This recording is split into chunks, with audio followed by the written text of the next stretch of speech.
Eisen. I'm the Economic Development Manager for the City of Ventura. You're actually sitting in the city's business incubator. So what we do in economic development is business creation, business attraction, business retention, and expansion.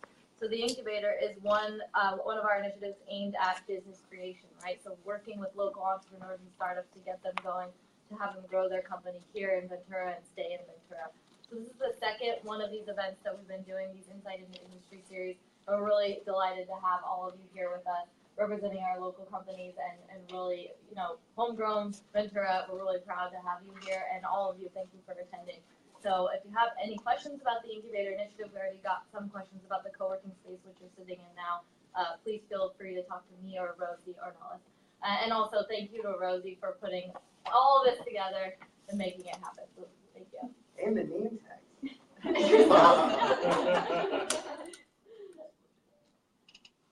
Gary is especially stoked on the name tag. Yeah. It's a little thing. Yeah, I mean, really excited to have, it was a really big panel. It's pretty incredible.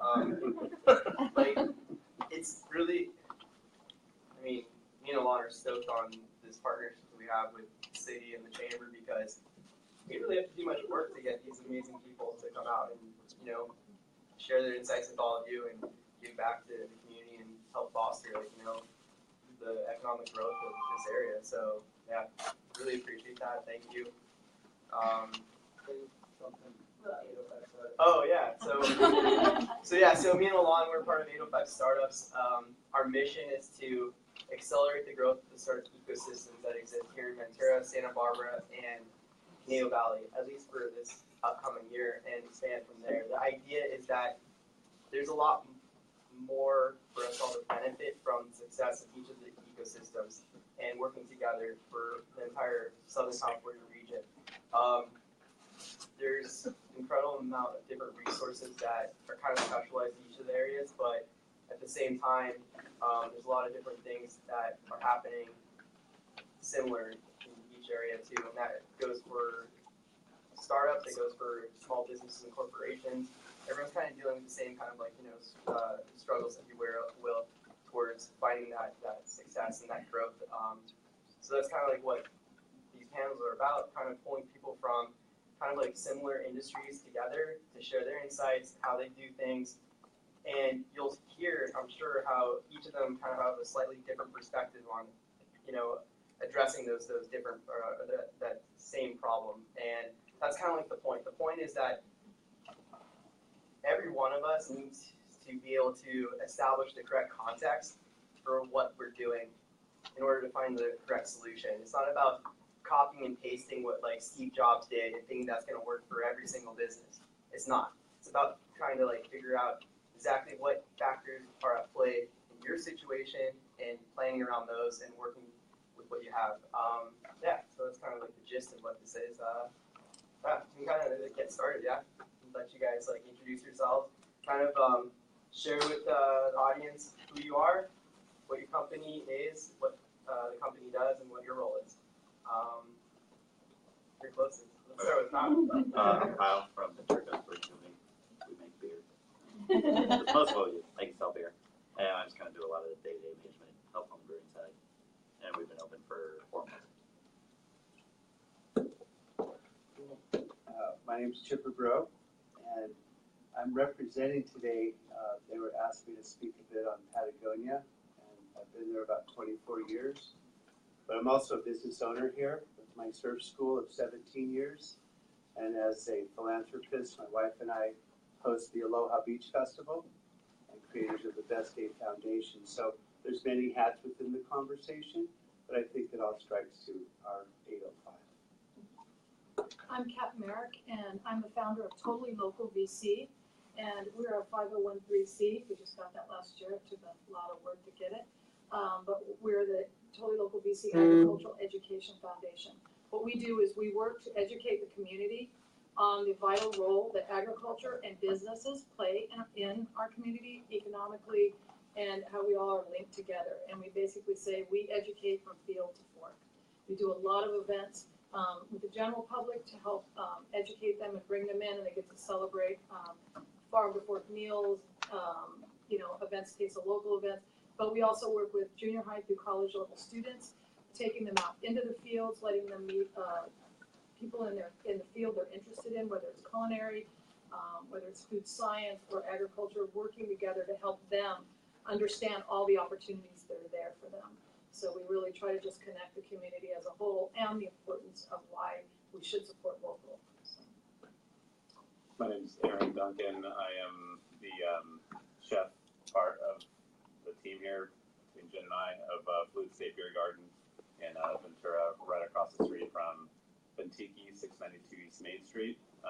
We're doing a beer garden, kind of elevated bar food, conscientious pizza, sourdough pizza, charcuterie, things like that. So we're going to do something that's like a little different slant on the beer side.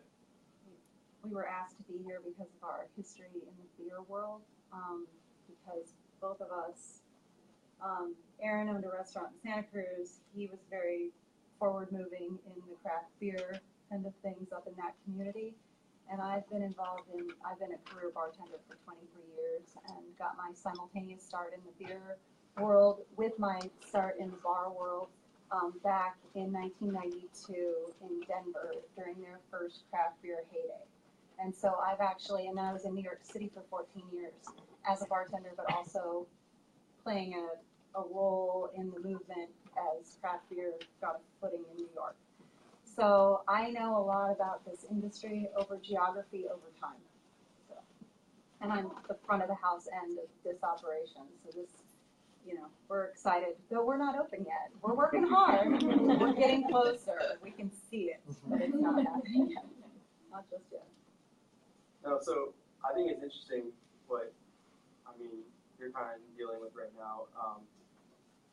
You both have this really history, past dealing with like the industry, and you guys have decided to start your own company based on what you've experienced, and I'm guessing you guys saw an opportunity as a result of that. It'd be interesting to hear how you guys approach creating this new experience for, Ventura and the people here, and are creating a business around that experience. How did you guys first, identify an opportunity there to create Fluid State? Well, this might sound like a criticism or something like that about Ventura, and it's totally not. It's actually totally an opportunity. But Ventura in the beer world is a few years behind like places like San Diego or San Francisco or Portland. There's A lot of cities. California. A lot of California, that's true. So what we saw in Ventura was this opportunity to come in and bring some of the relationships and the knowledge that we've gained over the last several decades, and instill that inject that into Ventura and keep it, because there's a lot of breweries popping up now. I'm not saying that it's not happening, but lots of good ones. And so it's like that's happening, and then what we're bringing is like the sort of the history and the stories and all the stuff that come along with the history of beer in the United States. So. To back up though on that question, as soon as I met him, then we started talking about this concept because he wanted to get back in the kitchen and be a hands-on chef again. And I have all this history in the front of the house and passion for it. And so we started our incubator just between the two of us, kind of throwing around a lot of ideas. He's done lots of different kinds of food. It's like, what do you want to do again? And some of that was going to be determined by where we ended up settling.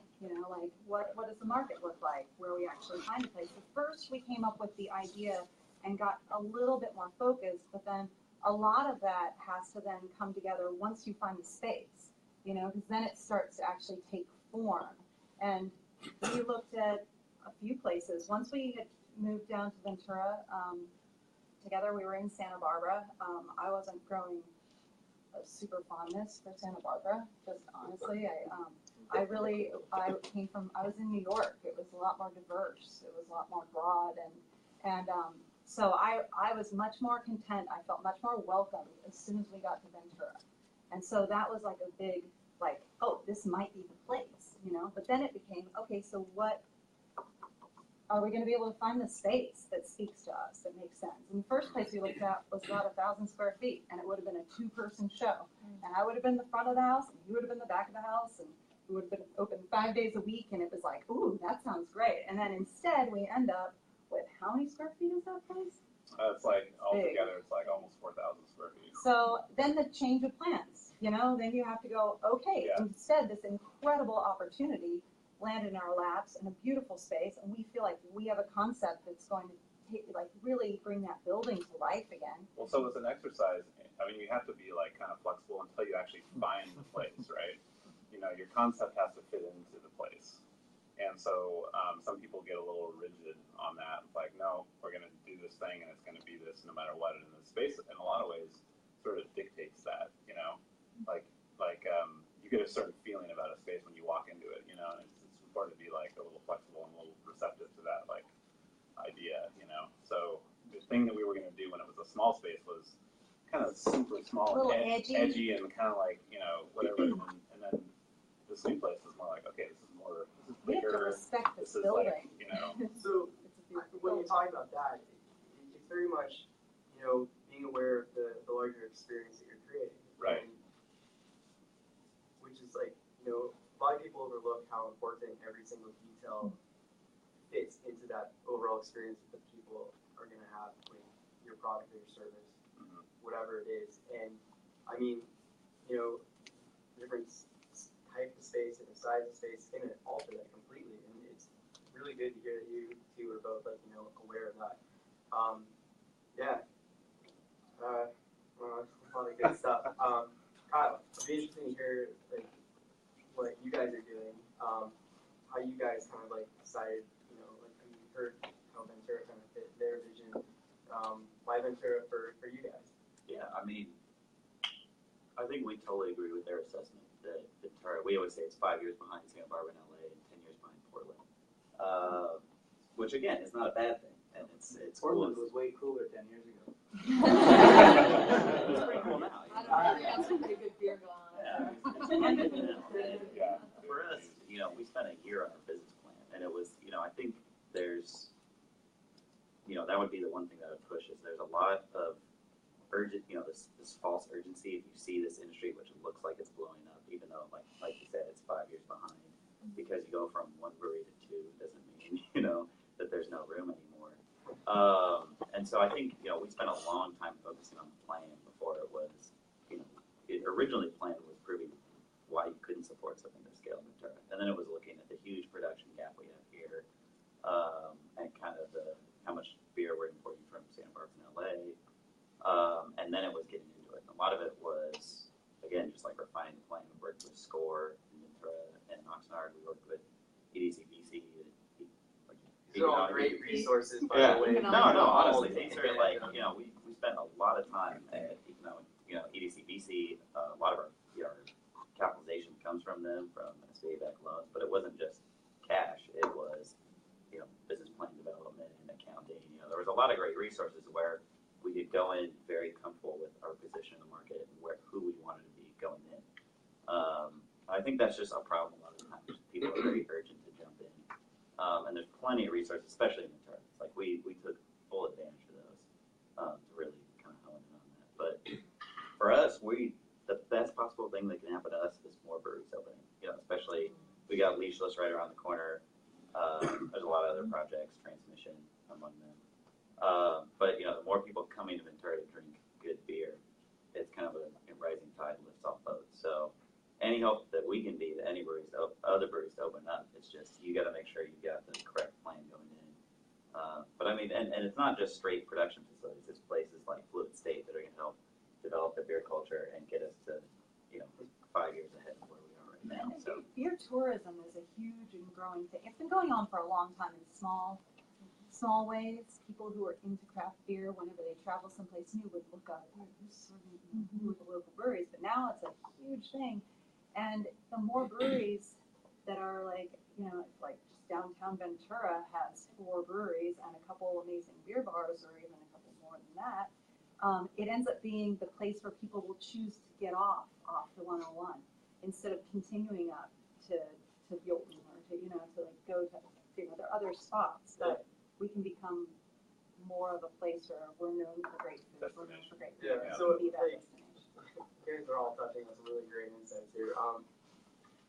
The idea that this, tide raises prices, fall, it's definitely something I think everyone needs to really like buy into, and that goes for like every industry, the whole region as a whole. I mean, that's kind of like what we do with AFR Stars. We try to share that with everyone.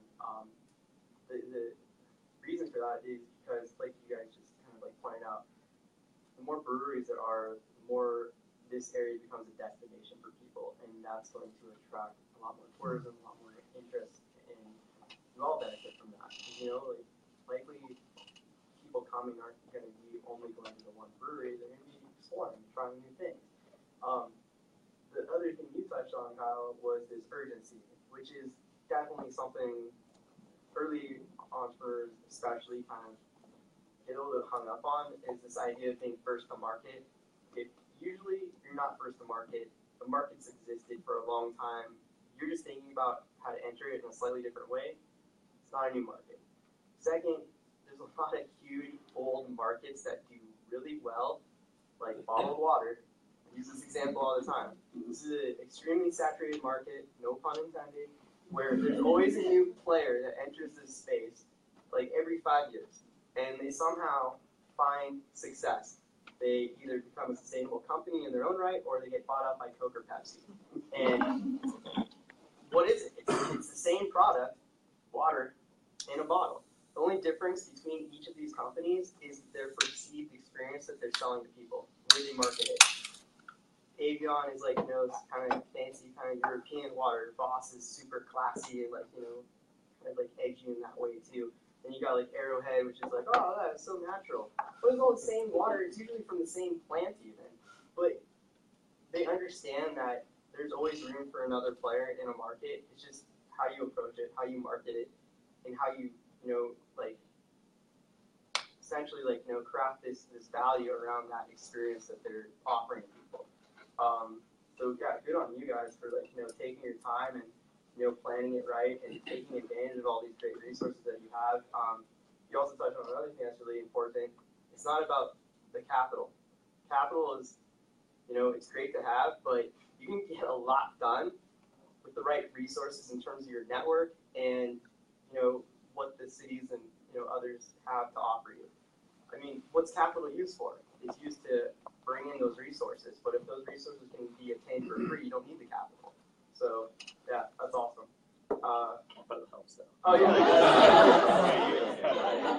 Don't understand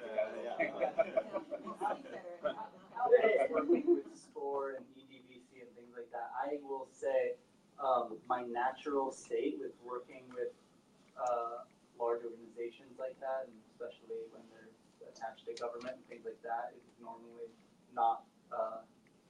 I'm usually one of those people that take one meeting and goes like, well, that's not for me. No, But I see people that do it, and I'm like, why? Why is it not for me? Or I understand that perspective. We have nothing but good things to say. It's like when you look at SCORE, SCORE was 2.5 years ago, that we were sitting down going over business development, and you have one advisor that you meet with, and their whole goal, it's not some, their whole goal is to grow, businesses in Ventura County, and we have one advisor to follow up with, and especially in, EDCBC, it's like they're there for you. And it never felt like, some bank trying to push you a loan package that doesn't feel or fit or something like that. It was, I honestly have nothing, you have nothing to lose by going there. So. I was one of the people that you would have come to see at EDCBC. I was one of them, and Lance was as well. That's how we met. But I worked on marketing and branding packaging for people when they were going in. And I'm going to tell you right now, the whole back end of it is not to push you into anything that you're not willing to do or comfortable with. It's to help you and guide you. And even when I stepped out and was doing what I was doing, I went back and talked to some of the other people and say, hey, I need a little help here too. So kind of help me polish this up and figure it out. I like it. I think that it's funny because Gary was saying good on them for having this patience and doing things right. And I'm the exact opposite when it comes to things. I go, if I don't set a date, if I don't do something, it's not going to happen. So I'm going to put the lease on the building before I figure out the permitting, right? Like, I'll just do it. you know, and it's a stupid way to do things for most cases, but it's, I think somewhere in between is probably a happy medium. Like you guys said, you found a place that was different, it changed your plans, and I bet after their years of planning, they probably got in somewhere and went, oh shit, this is a little different, you have to shuck and jive as a small business, right? But yeah, you know, kind of like what you said though, is you can offset some of that capital by a lot of those free services, like what you would do. It's like I go pay a CPA or go there and do it for me. You know, not to that degree, but it's like again, you have nothing to lose by seeking out these resources like that. Yeah, and I'll say I do. I'm speaking at a SCORE event very soon, and I like Ray Bowman and all those guys at BDVC. They're awesome. Bruce Stencil is awesome. They're all really, really good people.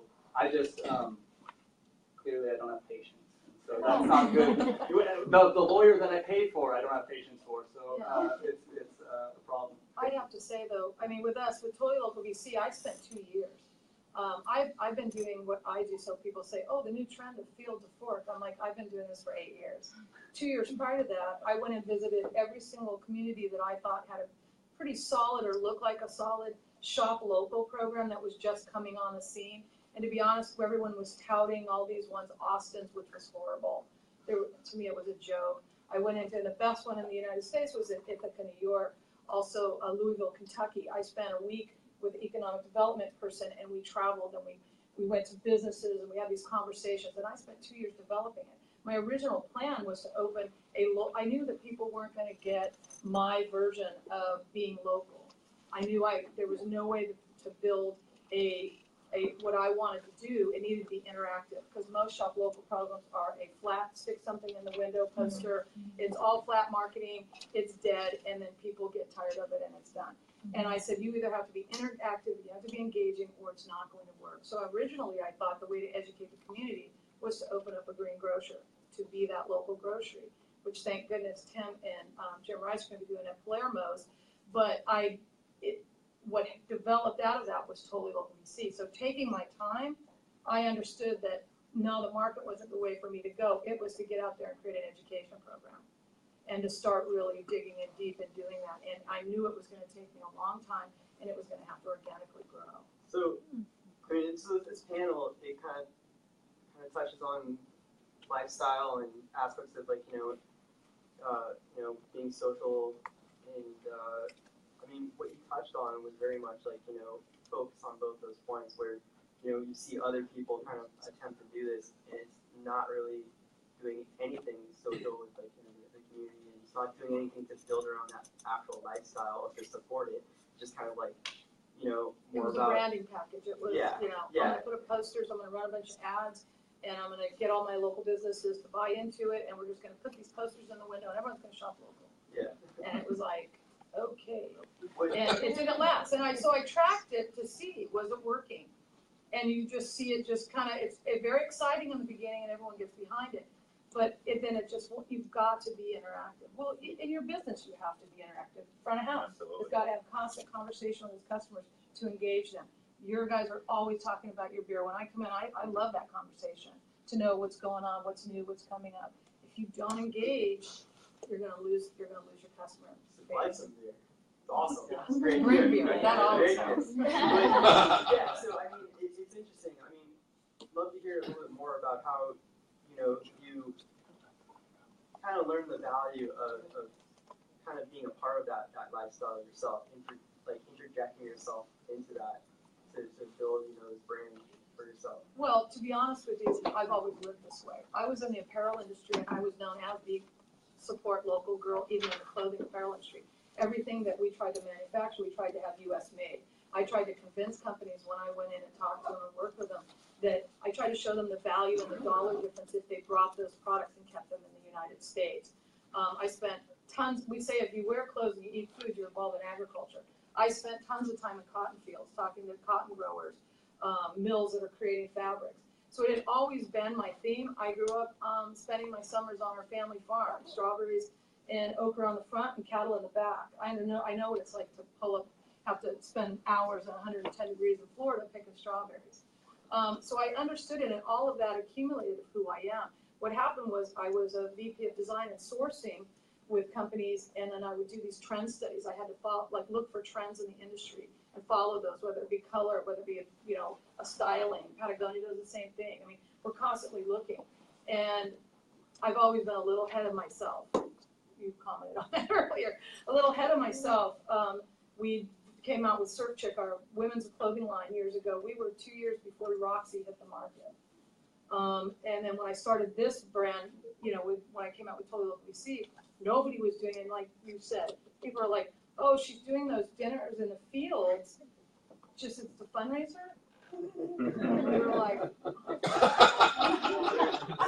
so you just sat with the farmer and so. Well, there's that saying that it takes many years to become an overnight success. Yeah, it's taken. I'll let you know in 10 how that's Well, I'd like to point at Chipper because you're a part of a brand, at least at Patagonia, where the management team is such a big role there, right? Where they insert themselves in a lot of things, and sometimes I've read news articles many times where it seems like investors are not happy that the CEO makes some claim or says that we're going to do a certain thing, and it turns out to be maybe one of the best things the company ever did. So how is it to be a part of a company where sort of the management and people involved seem very active and live the actual ethos, right? The lifestyle of the company.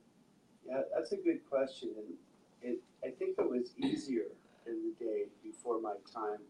I've been there almost 24 years, so the company's about 43 years. And so imagine the startups in these days of those times of sitting in the restaurant and there's nothing there. And I think Patagonia had those moments right here.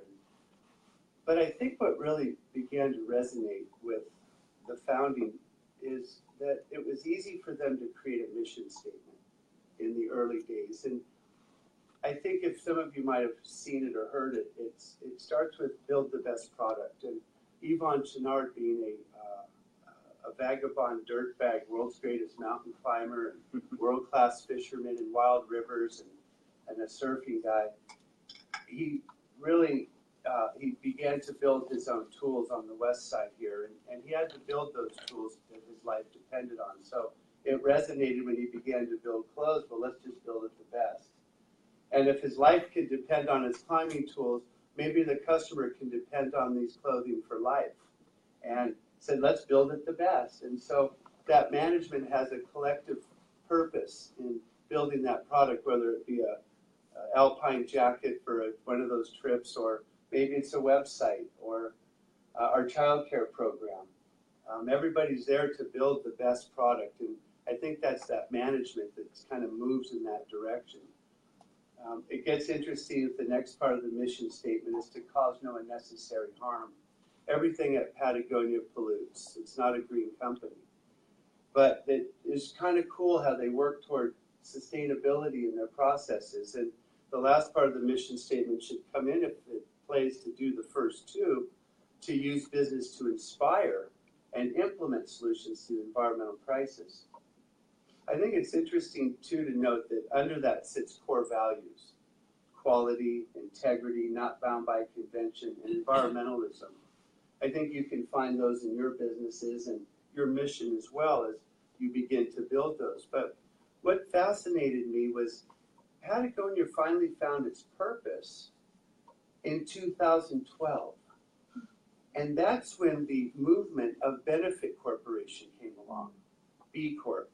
And being the first, as you were saying, Yvon and his wife were so excited to be the first B Corp in California in 2012, which means that when they declare their articles of charter and how you'll do your business, LLC, publicly traded, nonprofit, when you register in the state, it's by law.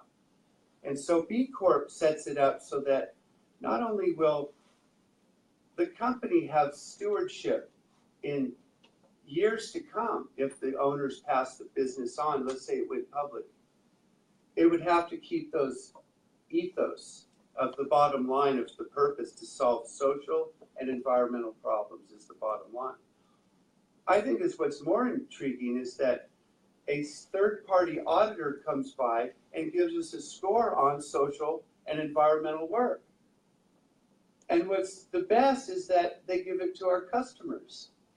And now our customers can choose us for the right reasons. But better yet, they can refuse us for the right reasons. And that's the hope, that they see us and say, you're not that good yet. Bring your social side up. Patagonia, as it grows, we have one problem is we have a lot of single occupant vehicles that pollute our community. And if we drove less, our B scores and emissions would go up. Well, we hope customers will do that, and we hope the whole world becomes B Corps. There's over 2,000 now with 800 pending, and we think in about 12 years it'll be pretty cool to have people checking B scores and going, I don't think so. I love a publicly traded company going, oh no, we're not doing that. And then they're going to go, well, in like 12 years from now, wow, they're refusing our products. What happened? So it's kind of interesting about what is sustainability. But to your point, I think it matches to that collective consciousness that we all move in those directions, that is etched in the mission, the core values, and the purpose. Copy that.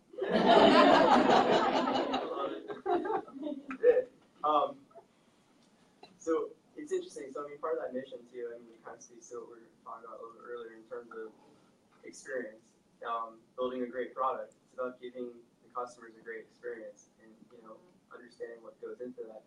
And the fact that you guys moved to become a B Corp, again, goes back to creating a great experience for those customers and allowing them to have that sort of like transparency on what you guys are doing and make yourself more accountable to the customers. I think it's about authenticity. It's not like, I mean, more like, the 80s and the 90s, and I feel like those decades were all about like, the marketing, and there wasn't anything there. It was just like this BS, and I think more and more what people want now is authenticity. I agree, and I think what I was going to throw on there is that the beginning stages of putting a little sign in the market that says this was grown local, that's nice, but now in this day and age, if you are a B Corp and you say you do these things, or you put a Super Bowl ad talking about how wonderful you are, you'll be called out so freaking fast if you don't follow through, because everyone can verify. Everyone can verify everything. Fingertips. You can't keep anything hidden anymore. Like that, we all saw. Like, it even goes for like governments. It doesn't exist anymore. You need to be transparent because people are looking for authenticity, and if you can't fight it, you got to go with it. So yeah, be authentic. Figure out ways to be true to who you are. Be true to like the lifestyle that you live. Lead by that example. Be interesting to hear each of you guys' takes on how you guys approach essentially marketing to your target customers based on what your lifestyle is and that experience that you created. Kyle, you've been quiet. How do you guys go about it? If I may actually ask a question, is it open to ask questions? Yeah, why not? Well, let's do it at the end, because that worked really well last time. Okay. Yeah, let's keep sorry. to the panel and then go to Because you questions. touched on something that's a sore point for me, so. Take a note. Write a note. I'm Open it up. taking a note. We'll have audience questions. All right, Kyle, Market.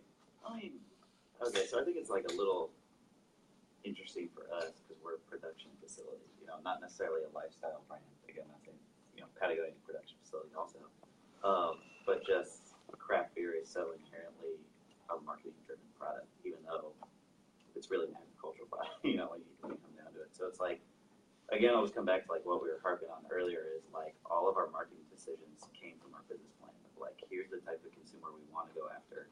Here's our mission statement and our core values that support that, and that's how we make every single decision. Much to We're used to bringing in like a ton of tech companies into what we do, and we're always focusing on tech and driving sales in different ways via technology. From you know who you're selling to, and you're a production facility, so you're mostly probably selling towards businesses, right, that are going to serve your. No, actually, we do. Eventually, it'd be great to get to like just like fluid state, but all our sales are through our own tap room. Okay, so how do you guys get towards your target customer? Well, I guess. Well, part of that question too, like, expand on that. You had this business plan. You had these core assumptions about who your, most valuable customer was. But as you launched your business, how have you tracked that? How have you validated that those assumptions were correct? It's rare in our experience doing lots of different companies that those initial assumptions are actually right. There's always some tweaks that happen, or they completely throw that out the window, and they're like, okay, we got to start from scratch. This wasn't right. So how did you guys first, kind of go about tracking and measuring whether or not you're onto the right track with those customers? So I mean, like, on the metric side, the plural of anecdote is not data, but you also can't sit down and just interview every person who walks in. Who are you? Why are you sitting down? How much money you want? So it kind of has to be more anecdotal of like, here's the type of people we saw. I mean, you can look at your direct sales number about what hours you're doing it, what kind of people are across there during those hours. And for us, we have such a limited sample size because it's how many people are sitting there at that time in that tap room. And it's not like, okay, these are the keg accounts that are doing fairly well, or here's kind of different ones. So a lot of it is just almost anecdotal at this point, or just looking at hard sales at times. So there's only so much data you can pull from that. You guys use technology to help you with Yeah, I mean, that? Yeah, a lot of it is just pretty much any POS or merchant service you're going to be on now has And so much do better you- tracking. and than what- most Do you do any kind of outbound marketing other than you open your doors and now people come? I mean, up until a month ago, we couldn't supply our own tap room, so it was more like, Okay. stay away. Okay. So now it's finally getting into it, Yeah. getting the rhythm, sort of developing that moving forward. And, I think that's maybe the question better after this. We've been open 4 months, having been 4 decades. So, But still, there's more to draw from there. Again, There's many startups that are out of business in 4 months because they don't know how to get customers. so I mean, it's important to hear both different perspectives, all different perspectives. I'm sure you all have slightly different takes on all this and different approaches. And I mean, everyone in this audience, I'm sure has some other slightly different context that they're working with. So it's good to hear you went about this. So yeah, Shaper, how did Gavinia go about targeting customers and optimizing to reach the right people? It's interesting because Patagonia's prided itself on sort of being the kings of free press. They're storytellers. And when they made a commitment in the 90s to choose organic cotton, it got written up in the papers. And when they chose fleece for recycled soda bottles, it got written about. And, being transparent also leaves you vulnerable. When the sheep weren't being treated right, this little company called PETA put a film out. They could have knocked on our door and said, you guys are screwing up. But our customers sent us 50,000 hate mail letters. But our CEO had to stand up and say, we really screwed up. And we're going to stop doing treating the sheep in Chile that were being treated that way. And we completely stopped our sock program. Well, as you go through, we say one example is, don't buy this jacket. We believe that the world overconsumes. And so we really ask people, don't buy it. And that led to a couple of employees going, well, and by the way, as our clothes are made to be guaranteed, we have a repair program as well. And we'll repair the clothes for the life of the product. So with the Don't Buy This Jacket campaign that was with authenticity, and we take it out on Black Fridays in Wall Street journals and whatnot. And so the Worn Wear program was developed with a pickup truck and a camper shell on the back, and the truck leaves from Ventura and zigzags across the country repairing people's stuff. And they'll repair anything. Well, that started with the Instagram, and that led to Utah with hundreds of Instagrams. And that led to Yvonne Chouinard being on the Today Show. And the marketing was based on the authenticity of the messaging. Yvonne once said, we don't have to hire an actor to lie for us. And for example, we found our wetsuits in the making and made it out of petroleum. So we found a way to make it out of a wild weed out of Arizona. And it took 5 years to develop this latex to come out of this plant called Waiuli. And that led to Havea, which is a rubber plant made from Forest Council certified plants. And we introduced the neoprene-free wetsuit in 2016, again, giving all of our technology to our customers. That was 9 years in the making. How do we do marketing? Well, we had to wait a little while for it to be baked, fresh, and ready to go. And Patagonia Style came out with the ad, we have the best weed in town, giving it away. And it actually hit really high on the marketing of major university studies of how did you not market. And so it's kind of by having that product to storytell, as in the farm, as in the stories, you guys weaving in your wood. I think your beginnings of being able to use our resources in our community is the beginnings of our authentic storytelling that resonates on our front line, that will resonate with our customers for a brand that really feels like it has that quality to it of being local like we want.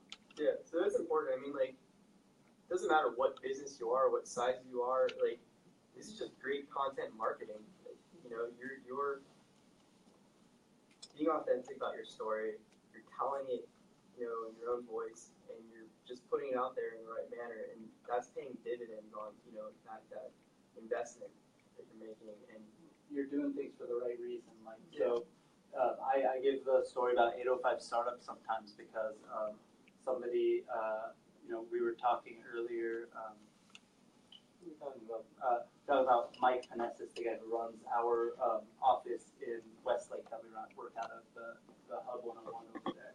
We always would do events there, and people would be confused when they come, and like I'd get a panelist from LA to drive up for an event, and there'd be 200 people at a startup event in Westlake. People would come up to us and be like, how do you get this many people to come out? How can you do this?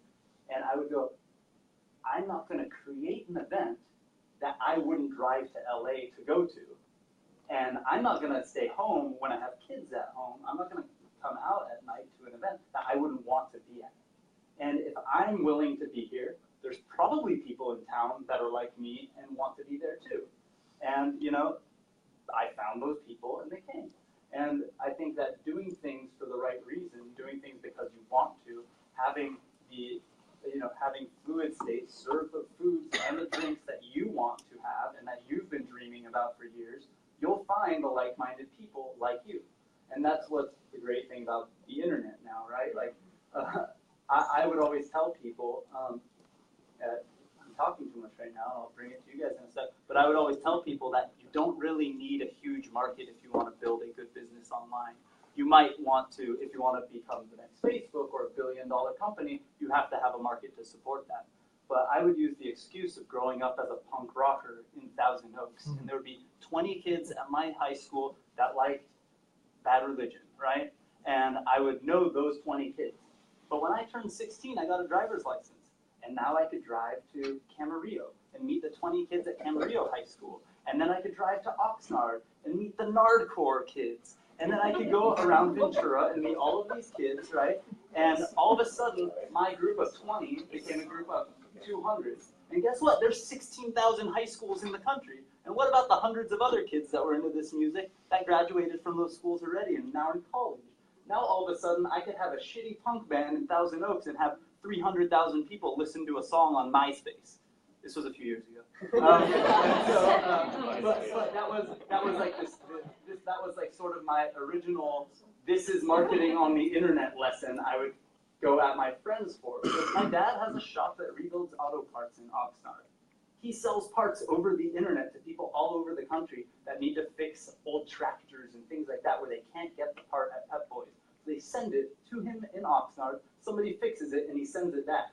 And it seems insane because these parts weigh like 100 pounds. So you have to ship it and deal with all that crap. But he does that because of the internet. Not because it's a huge market. He gets like 2-3 parts a day. That's enough to have a small business where he supported our family, and it's great.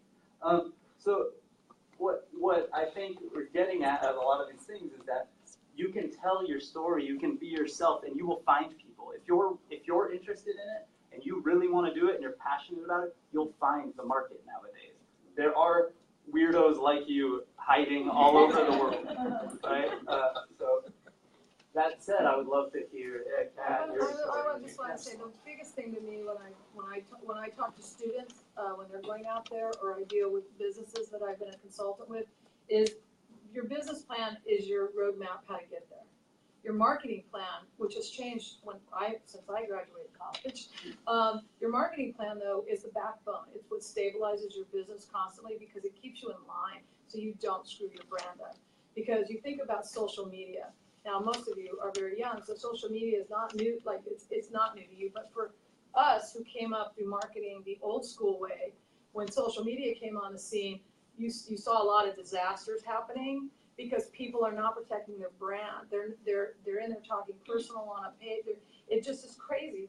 They're not looking at making sure that they're protecting their brand and telling the story. Or they're blabbering out there on social media and they're not being authentic. So they've just given themselves up.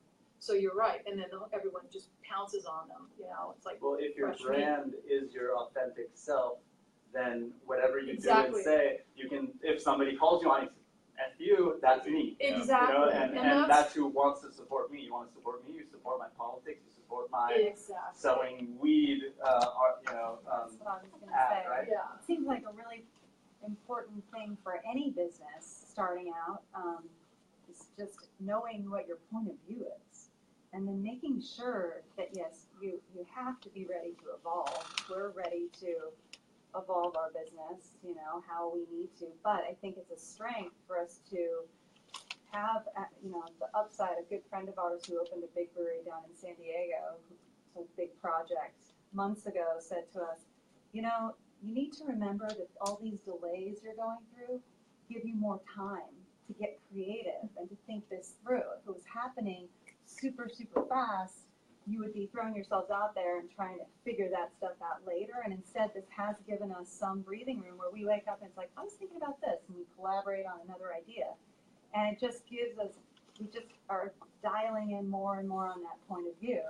And then, you know, we're also coming up with a plan for like, okay, how lenient are we going to be on these core values of what we're creating?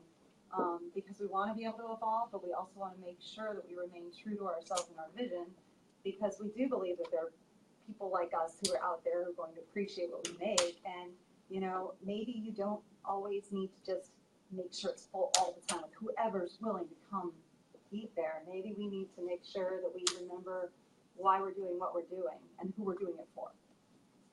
We credit it for why we sell. We the first year, so 7 years ago, when we did our first Field to Fork dinner, we sold out at 135 people. Since then, we do 3 dinners a year. We're at about 250 to 280 people per dinner. That's one long table set at different ranches farm. We guerrilla build catering. We asked Tim tagged it in guerrilla catering. Tim's one of our chefs that helped us with our dinners, and Tim's one of the leaders in Field to Fork in this community. But we decided, like, we are going to do something no one else is doing, and when you come, it's an experience from the minute you walk in, the way you're greeted, to the minute you leave. You have 3 chances. You need 3 wows at every event that we do. You need to wow them on the beginning, you got to wow them in the middle, and then before they leave, you better be wowed on the end, or they won't remember you. Now, 7, 8 years later, we're at 250. We sell out months before the dinners are here. We wait till the last minute to announce them.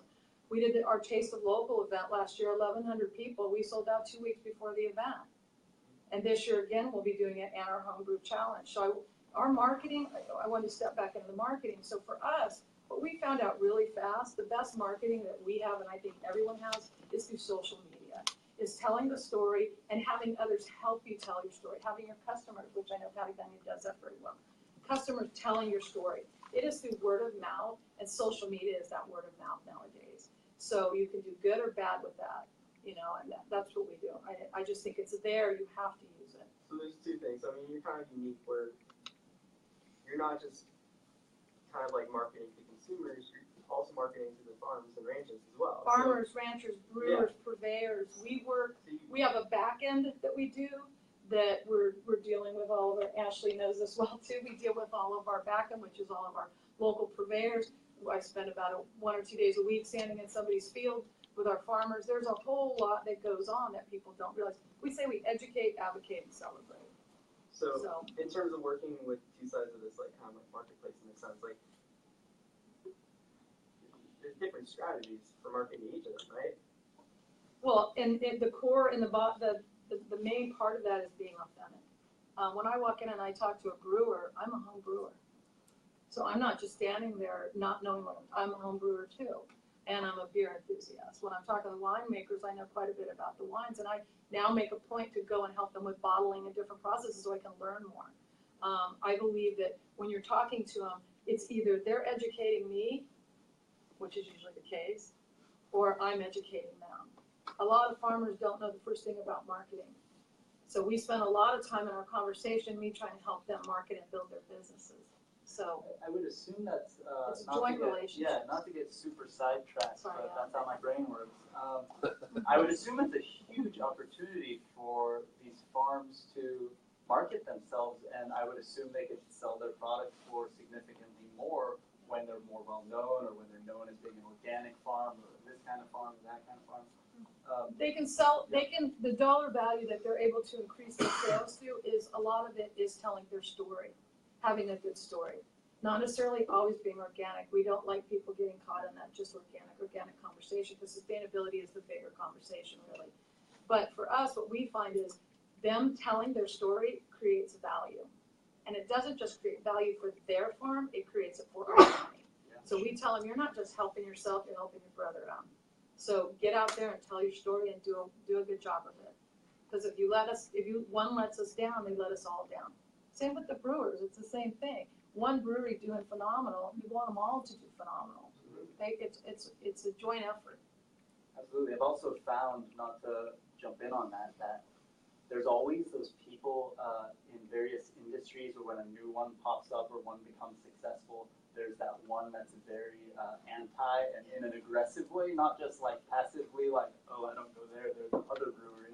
It's more like they get their guns out kind of thing. I've always found those people to, in the end, be some of the least successful people you end up coming across. And there's a reason why nobody likes to work with them, nobody likes their products. And their product might be fine, I mean, but it's a vibe, right? It's something that Collaboration you is the number one thing you can do for your business, is collaborate with others that are like-minded. In the startup community, there's lots of people that, lots of investors even, that people just don't like to work with and don't know. And you're like, whatever happened to that one a-hole that we came across 7 years ago? It's like, oh, nobody even talked about them anymore. They don't even exist anymore because they're just not nice people. I think that the people that are more like Kyle and Ventura Coast, who are inclusive and are saying we want more breweries in this area, that makes us all do well, usually end up being the most successful, in my opinion. In my history in the beer world, that's exactly what drew me into the beer world back in the 90s, and why I've stuck with it, is it's one of those very humanistic, community-driven industries where people are actually still making something with their hands, paying attention to their craft, predominantly for their neighbors. And back, in Colorado in the 90s, I would see these breweries all getting together and helping each other out and swapping information and running a broken part across town to somebody else. And I mean, just like really lovely community. So it became way more about the humans behind the beer than the beer itself. And that's one of the things that, as a bartender who's focused on beer for a long time, that's my favorite thing, is to tell, even in a packed bar, where you don't have that much time to tell a long story, even if you throw one little fact, little tidbit of interesting information about that beer that's in that glass that you're serving to somebody, they connect it to humans. It's not just because right now there's great beer everywhere. I mean, more and more of it, and it's wonderful for those of us who really love to drink it. But for me, it really is, who's the human behind that? And yes, when I hear about a brewery that's not playing nicely or is lying and taking advantage of their customers who are being loyal to them and things like that, I write them off. I don't buy that beer. I don't support that beer because there are too many great breweries whose hearts are in the right places, whose product I can support because I feel good about supporting the people who are behind it. So it all goes back to the story. You guys, you and Zach, are you guys familiar with the Brewers Association? Yeah, it belongs for you. You know, I think that's so cool that 4,000 craft brewers have aligned. Oh, 5,000. probably more than that. Jeepers, Last that was year, overnight. At the craft brewery. That was yesterday. I think the craft brewery conference hit 14,000, 15,000 last year. And so they And get to that's happened. speak about talking to one farmer, and I know that Zach can't afford organic grains by himself, but look at 5,000 plus brewers that say, we'll have a purchase order to that farmer. Now we're talking human, that farmer's farm just expanded incredibly, but also the planet wins. That we can do that like, together. Those collaborations, I mean, like, it goes back to, you know, having those resources, you know, that you don't have by yourself. I mean, that's really, like, you know, great to be able to, like, you know, partner up with other breweries and get this giant purchase order that you could not have gotten, you know, alone. I mean, what a lot of you guys are talking about in terms of, like, telling your story, being authentic, that lends itself to marketing in a different way, which is business development. And that business development is like some of the most powerful marketing you can do because that's where those partnerships come into play. That's where you get to open up doors that you otherwise would never have, like, you know, had a chance to, like, you know, open up. I don't know. It's all cool. It's like cross marketing, though. You know, you're both marketing each other. Yeah. That's what happens with that, and not to be opportunistic, but it really is an opportunity to like ramp that whole that dynamic up and get that guy's customers excited about your business and vice versa. Yeah. And so it's just like a win-win for everybody. Yeah. I mean, when I knew I wanted to do sourdough pizza, I hadn't messed with sourdough, and so I wanted to develop this sourdough strain, you know. But I always envisioned sourdough like it's like the ultimate in terroir, right? You know, it's like you've got San Francisco sourdough, you get all these like sourdough starters all over the country, and everybody kind of touts it as the ultimate. So I was volunteering at a friend of mine's winery up in Santa How much of Barbara. that is real or BS? I mean, you're a chef, so I think you would It's take both. it really seriously. It's a little. it's like Coors always says they like bottle it at this place, but they Don't also use have. Coors as an I know, this is bad, but like No, come on. I've heard people like you're on the Coors tour and they're like, oh, we're here because of the water is Yeah. perfect here. We also have a factory there. It turns out their municipal water is exactly the same. It's like, come on, this is No, bullshit. that's not as terroir as that. No, but I just want to hear. But You could have pitched the yeast. You can always start a sourdough wherever you are. Yeah, but so it was that's what I'm like this asking. But I was- desire. But I really wanted to have it be more based on what somebody else had that I could tie in with that. And so the first fruit of harvest this last year during the wine harvest, grape harvest, I got this little cluster of really dry Pinot grapes, and I took them home, and I basically started this culture from a friend of mine's, you know, fruit, you know. And so like from that, the culture started, and I was like talking about it on Instagram and stuff, and then of course he's doing the same thing, and it just was this like really cool opportunity. But the basis of it though was absolutely true. You know, there wasn't any kind of like I wasn't doing it because I wanted to just, you know, be fancy about it or something like that. It's actually I wanted some really solid good culture, you know, and I wanted to actually do really good sourdough. So like that was the basis of it. So it's just like an example of you know, kind of thinking out of the box and doing something a little more interesting, a little more that would resonate with people. You know, that's. But not purely for marketing. But Yeah. not. No, it's a cool story and it's real and it's actually how you created it, and that's Exactly. Penicillin was founded the same way. So, Great. There it is. you guys kind of touched on this other aspect too, of you, Pat, with kind of like getting to know the processes that are going on in the industry. It'd be interesting to hear from each of you, like, you know, what you guys think in terms of like the value of just just getting like even like the most basic kind of overview of like different systems that are going on with your industry to help you potentially identify opportunity and identify risk as well. Like I think like a lot of times we come across different like entrepreneurs and startups that kind of just rush right into like an industry without taking the time to understand what processes exist already. Yeah, you guys' thoughts on that? Well, I think the biggest thing that any business needs to do is really start looking at trend studies. And I had to do that for any company I ever worked with.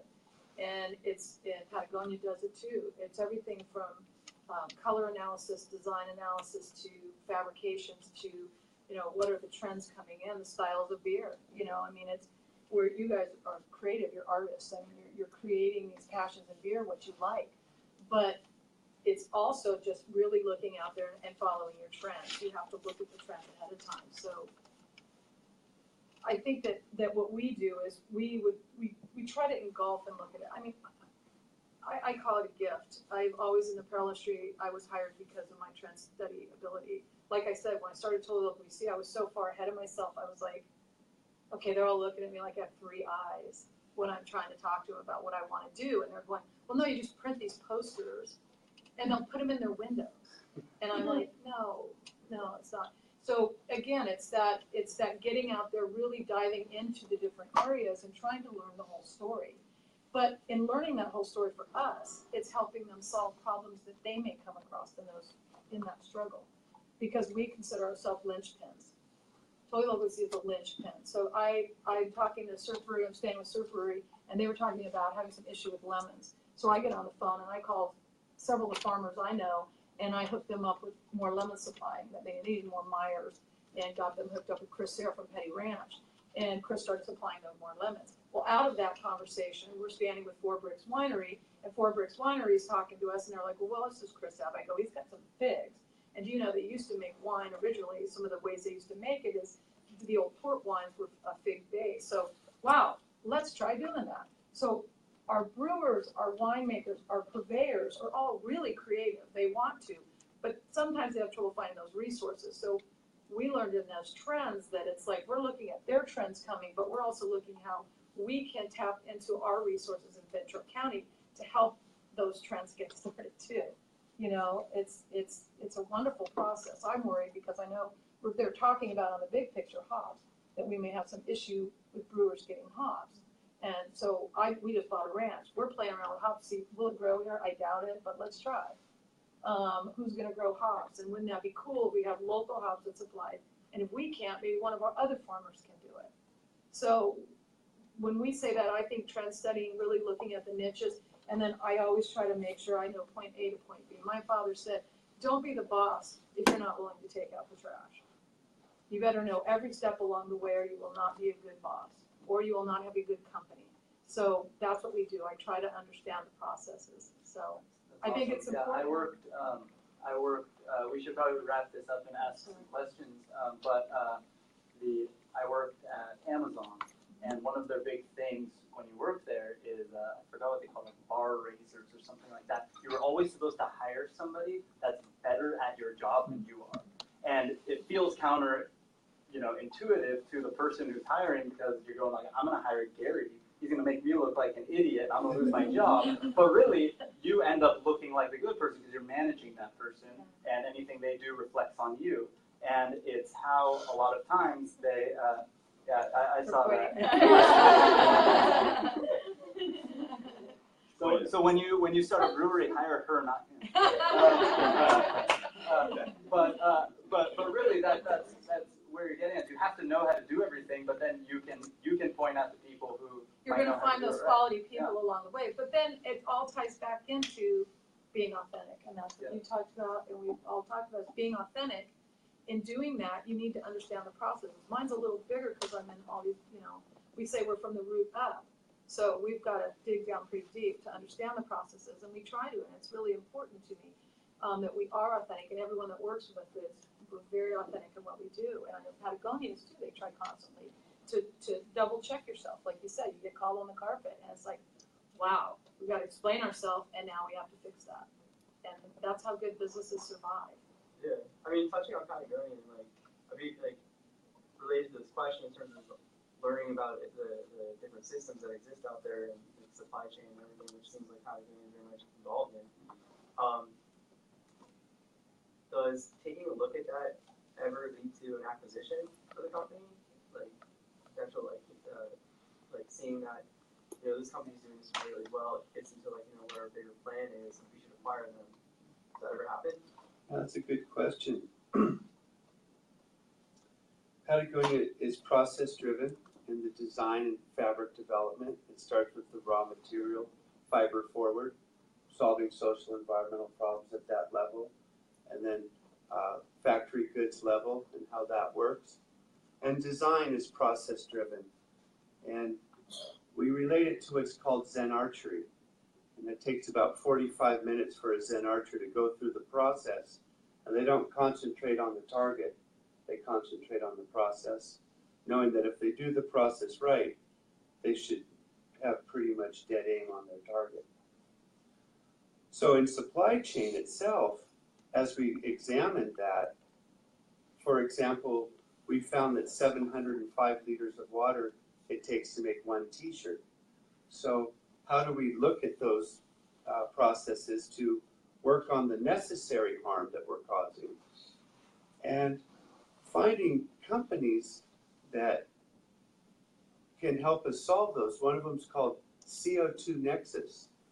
And we found them in supply chain question and answers. And CO2 Nexus is able to take atmospheric humidity and turn it into a water source.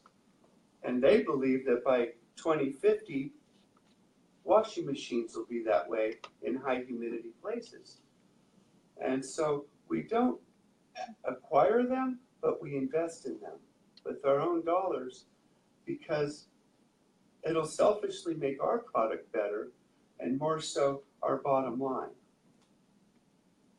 So we don't really acquire. There's actually a company working out of the Impact Hub in Santa Barbara that's creating these things that are the size of Sparkletts water containers that can give a company in most areas that we live in have enough humidity to create the same amount of water in one day that one of those Sparkletts bottles does.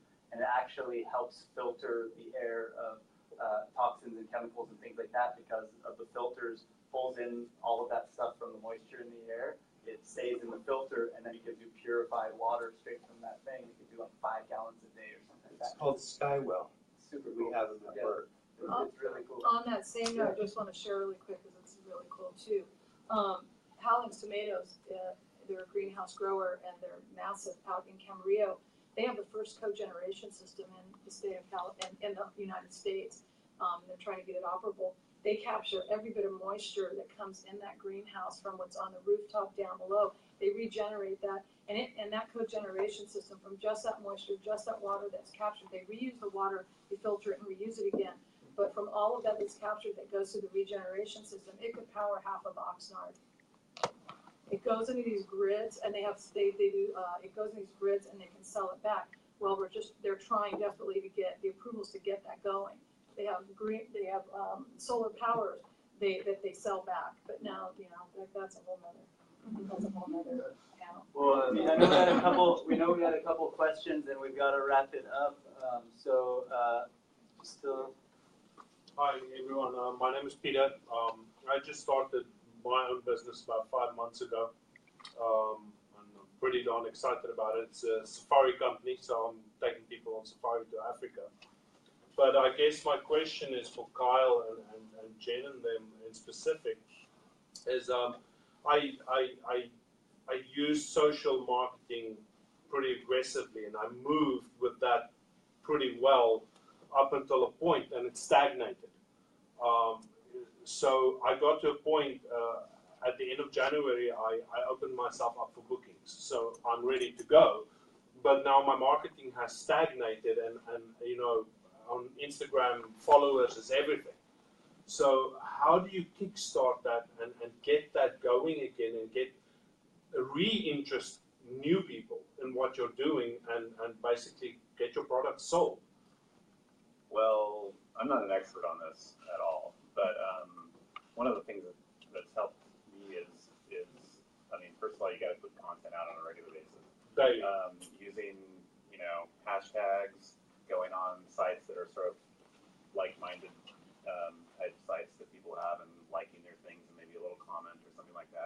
you have to kind of beat the bushes with social media and get it out there like that. You know, it's not just about attracting people to you organically. It's actually you got to kind of go out there and get them. Take them. You know? Because I have to be honest, I've used conventional marketing. I've taken out some magazine ads and things like that. And that's just not cutting it anymore. Yeah. You're wasting funds on a magazine ad, and I've got more reaction from social media on one single ad there than I've gotten on 5 ads in a magazine, which to me was a total waste of money. Those funds could have gone anywhere else. But like I said, you know, and I think you touched on it pretty well there. It's content, constant content. So I'll throw something out there. The constant content is super important, but what's more important is that the content exists. You showcase it, it looks good, and you have a story. And now what you're going to have to do is exactly what he said: is find the right people to show that to, or to point at that content and get them excited. You're selling something that, like we discussed, is minimum of 8 people, right? Somewhere around there, $4,000 a person.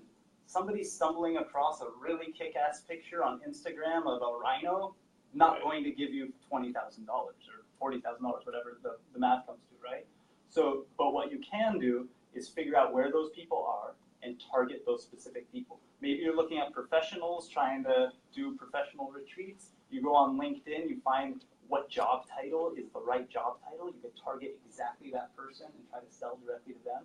Or even use something like, so this is something that I've been obsessed with lately, is the automated marketing part of reaching out to people. We all get those really shitty spam emails that are like, are we still on for the 2 p.m. meeting? And you realize so there's the right, but that's a wrong way of doing that, but there's a right way of doing that, where I could actually go, I want to meet a C-level executive at a apparel company, and I can now use something like Lead Fuse or a product like that. They're not cheap, they're a few $100 a month, but if you got a sale a month out of it, it would be worth it for you. Right.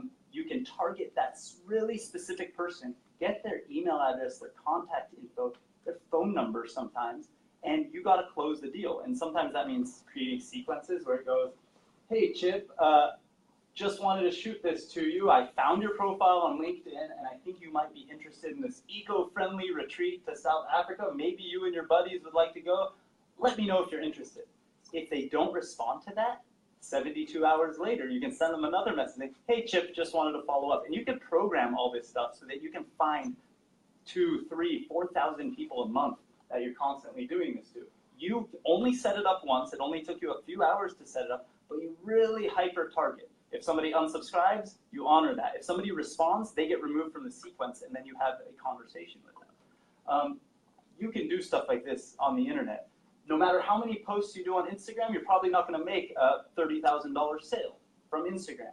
Right. But when you do send Kyle the email, and he goes, holy shit, my whole life I've wanted to take 10 of my friends to South Africa on a safari. He goes to your Instagram, and he sees a picture of you riding an elephant. I don't know, right? And he goes, I want to do that. Because I actually have one of those. Okay. And You want to go, Kyle? He sees that, and he goes, I want Peter to take me on the tour because I want to ride that elephant, right? But all of those things by themselves probably won't work. If you don't have the Instagram, if you don't have articles written about it, you're not going to close the big sale. If you don't target the right people, you're not going to close the big sale. One or the other is not going to do it. You have to have the whole suite, right? And you got to be telling your story the right way for that audience. Again, it goes back to like we were talking about earlier about understanding your context.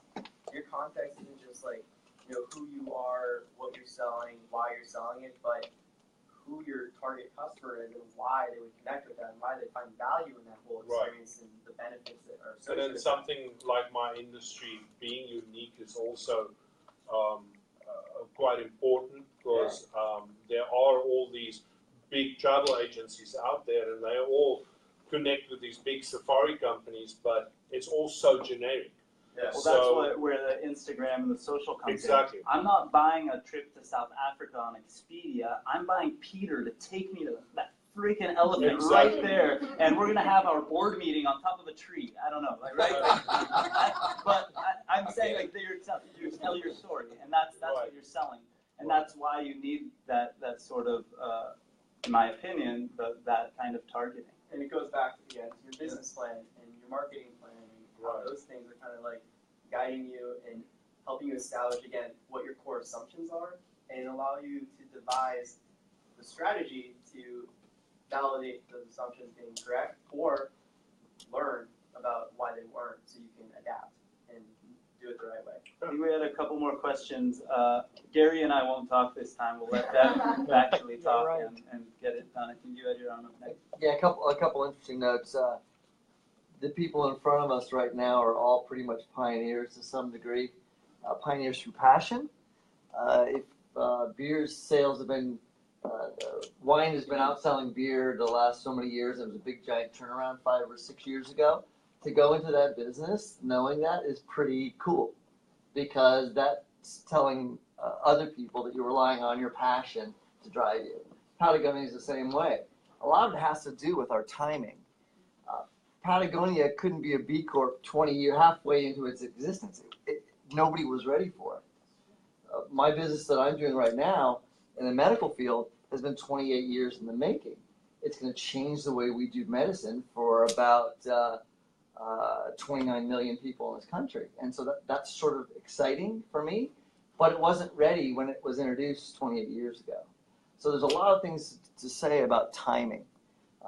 And a lot of that is just falling into it to some degree. Stick with your passion, stick with it, stick with it, stick with it. If you're authentic, if you're passionate about it, it will work. And I think it's easy. Yeah, I'm an advisor on at an incubator, like a small VC fund in San Mateo, and they're saying that they have, it's called Be the Cockroach, because their biggest wins in their fund, the companies that made them the most amount of money, were actually companies that looked like they were going to die many times, and the founders, without getting paid, figured out a way to keep the company alive, to keep their dream going, and eventually they stuck it out and something happened. Fascinated with Patagonia. They were rock solid when I was getting into them 40 years ago. My sons just adore them, and they adore them for the product, but they adore them more for what they represent, which to a 14-year-old is crazy for us to think that. It goes back to being authentic. Yep. So I mean, what you touched on, I'd love to hear you guys' take on this passion.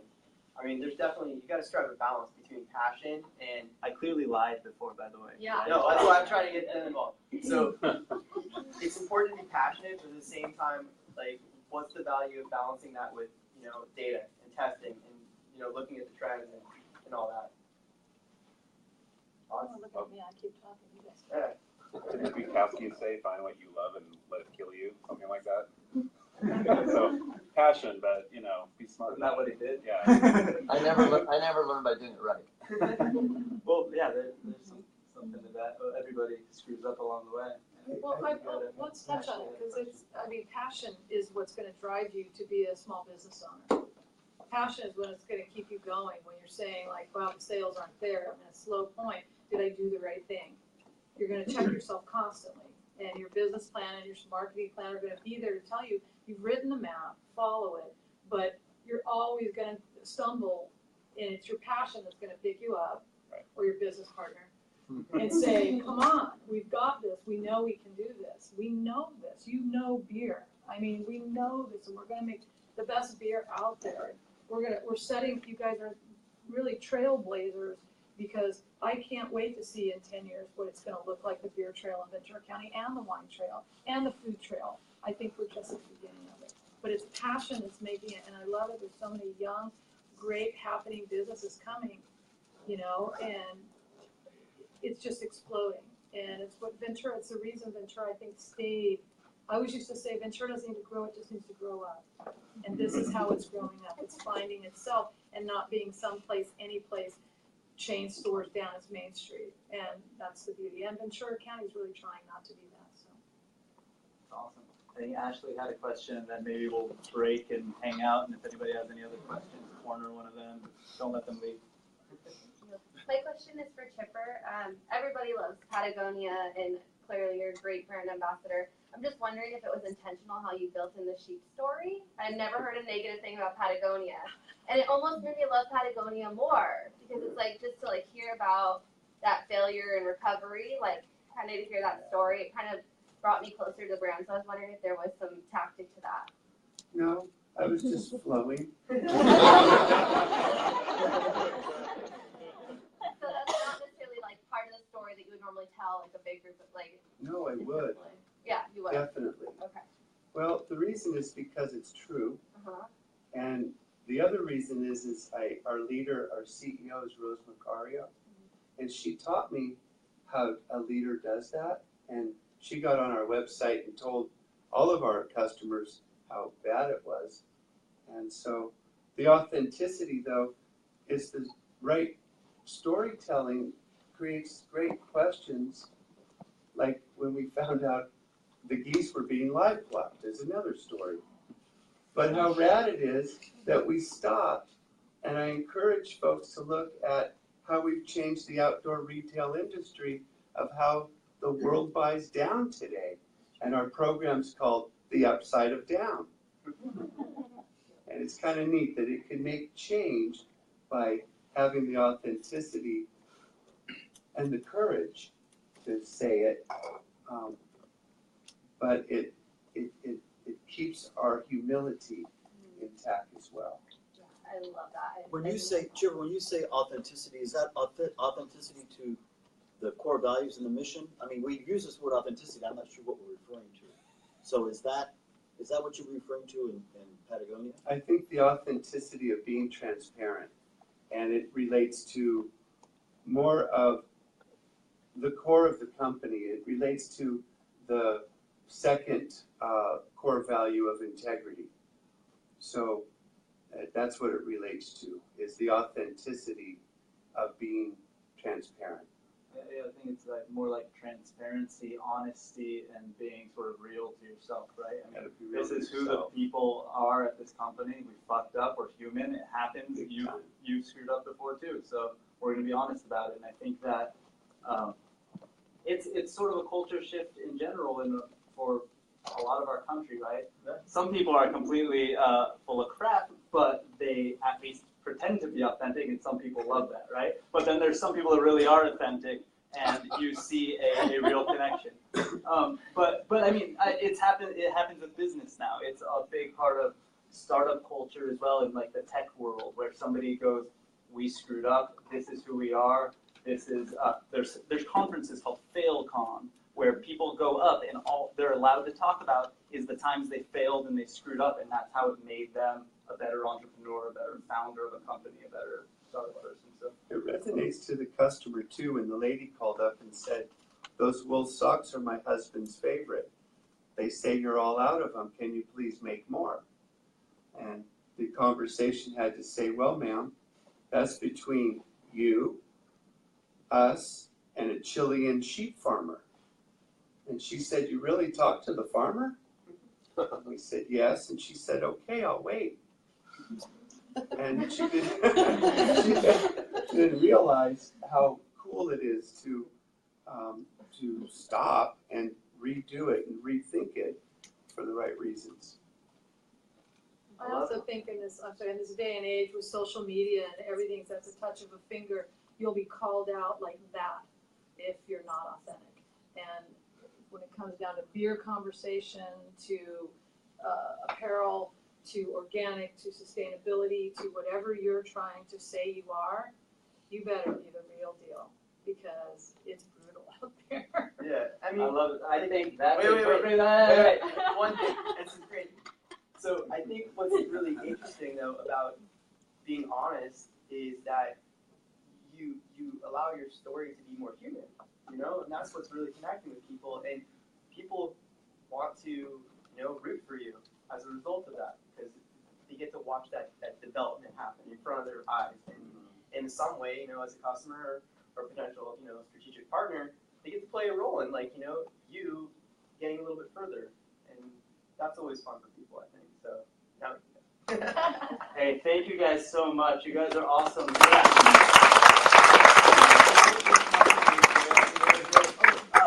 wanted to do.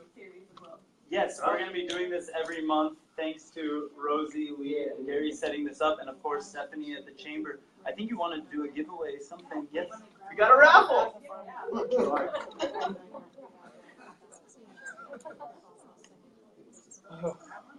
This is 100% the chamber, so whoever wins this owes them a drink. Oh, Donna.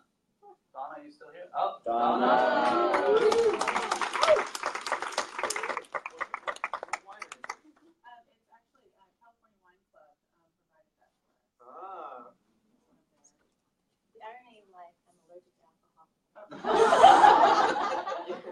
Everyone knows who to go to right now.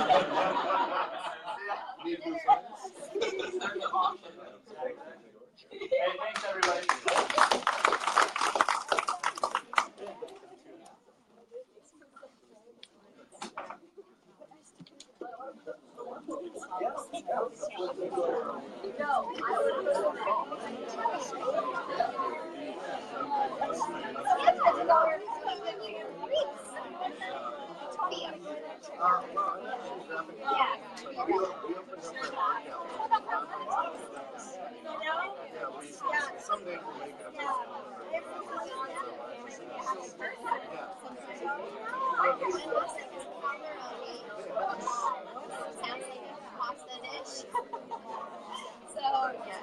My family's background.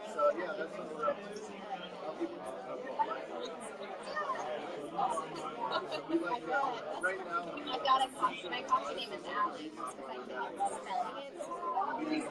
I go by Theo, yeah. But like if I'm making a reservation or like Starbucks or yeah. That's great. Yeah, you do. See you there.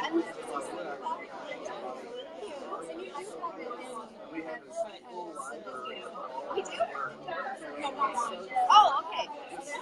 Yes, yeah, we do. Yeah. And I was recently asked you about art walk because last year I helped choose summer art for the Ventura artist. She does like sea moss stuff. And it was really cool and she was really unique. And we've actually still got her stuff in there. She's like keep buying it. So she's got a little exhibit in there. But so for this year, this year it'd be good to have something different than water cooling. It doesn't have to be something from Ventura. Chips. That's a little different. I think it's better to have,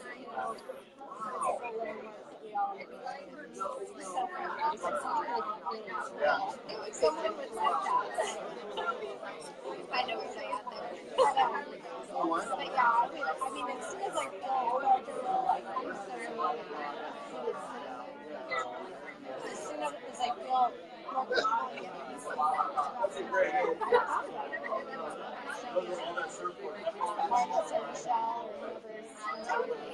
that'd be really cool. Shell would be your best bet. Compliments and also bringing in new people.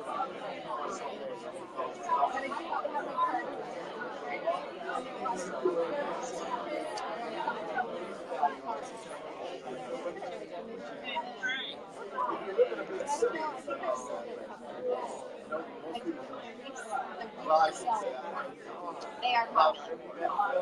They're also at the front, like you can see them when you walk in. So a lot of people.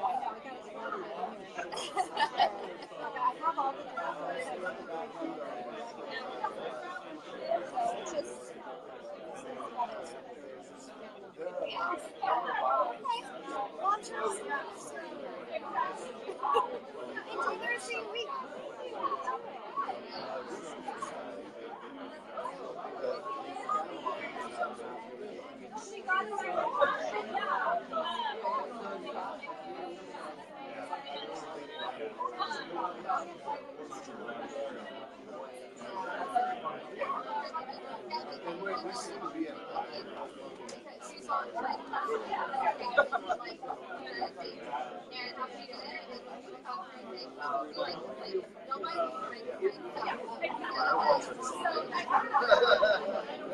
Very nice.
Question.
Yeah, well, there's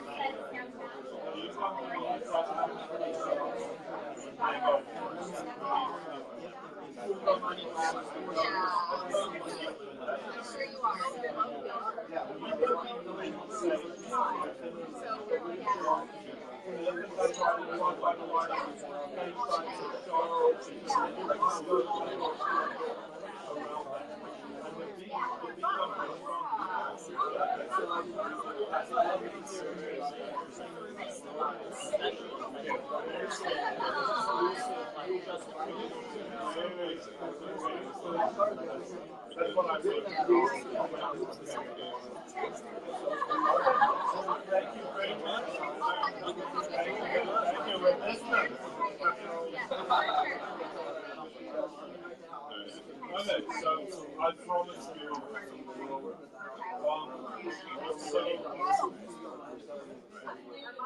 right. Everybody knows it.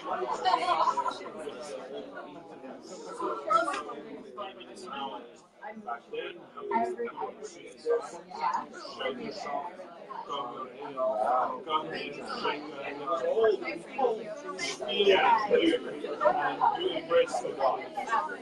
Now, with social media, these guys already have social media. So they don't fit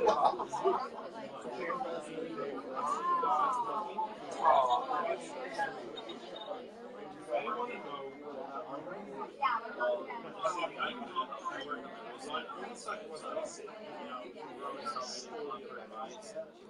you're selling yourself. So our goal is I'm going to provide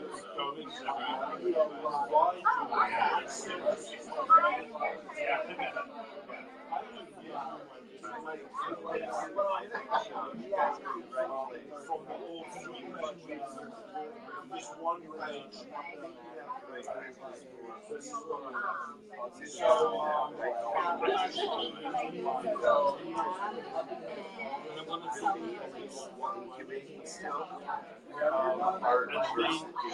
what they're looking for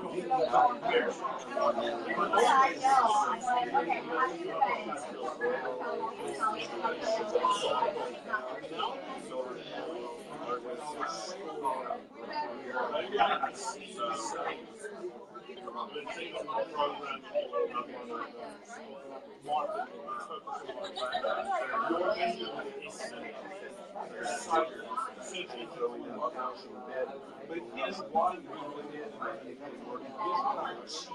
farmers and servants get along, how the farmers are servants. That's what they want to see.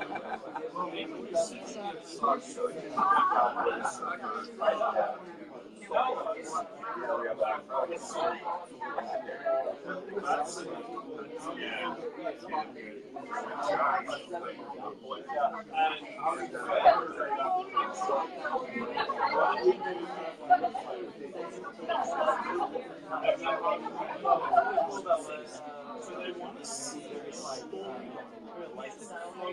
They have like one doctor, I'm the doctor that has a t-shirt on, like with a t-shirt on, and it's all built and buff, and it's like, does your doctor need to do this? Sometimes I'm unsure, but the thing that's also is like,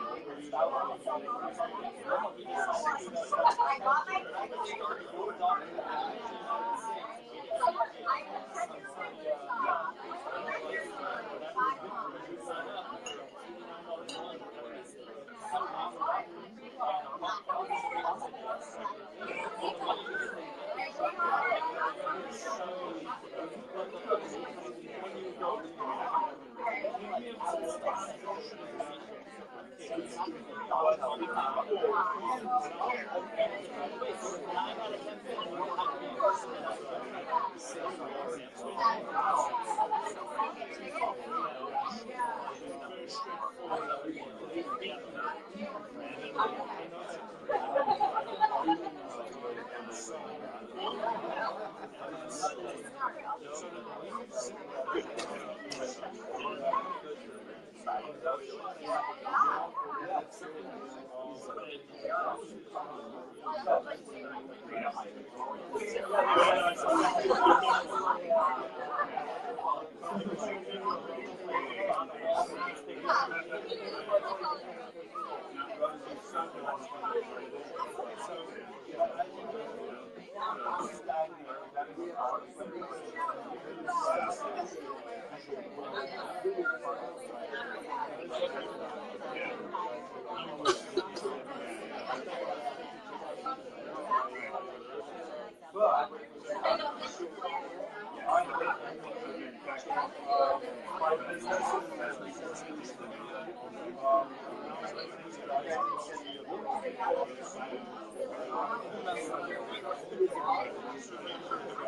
of the stuff that I most of this work, that's all my